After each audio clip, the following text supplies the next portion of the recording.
स्वदेशी न्यूज पोर्टलचा 6वा वर्धापन दिन उत्साहात साजरा. मागील 6 वर्षांपासून परभणी जिल्ह्यासह राज्यभरात डिजिटल युगात तत्परतेने बातम्या पोहोचवून वाचकांच्या मनात एक वेगळी जागा निर्माण करणाऱ्या स्वदेशी न्यूज पोर्टलचा 6वा वर्धापन दिन सोहळा रविवार 18 सप्टेंबर रोजी सायंकाळी 7 वाजता जिंतूर शहरातील माजी सैनिक मंगल कार्यालयात मोठ्या उत्साहात संपन्न झाला. यावेळी शिक्षण, प्रशासन, पत्रकारिता व सामाजिक क्षेत्रात उल्लेखनीय कार्य करणाऱ्या विविध मान्यवरांना स्वदेशी न्यूज पोर्टलच्या वतीने स्वदेशी पुरस्कार देऊन सन्मानित करण्यात आले. यामध्ये पोलीस निरीक्षक दीपक गंतोलवार, ज्येष्ठ पत्रकार राजेभाऊ नगरकर, ज्येष्ठ पत्रकार M.A. माजिद, आदर्श शिक्षक मोहम्मद इक्बाल शेख इस्माईल, केंद्रीय प्राथमिक शाळा इटोलीतील शिक्षक भास्कर बिंबळे.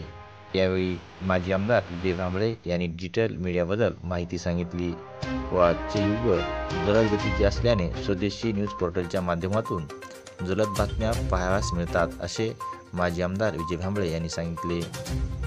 कार्यक्रमाच्या अध्यक्षस्थानी जिंतूर शहर विधानसभा मतदारसंघाचे माजी आमदार विजय भांबळे तर प्रमुख पाहुणे म्हणून कृषी उत्पन्न बाजार समिती माजी सभापती मनोज तिटे, माजी समाज कल्याण सभापती रामराव उबाळे, जिल्हा परिषद सदस्य गणेशराव विरक, आम आदमी पार्टीचे ॲडव्होकेट सुनील बुधवंत, माजी नगरसेवक बंटी निकाळजे यांची उपस्थिती होती.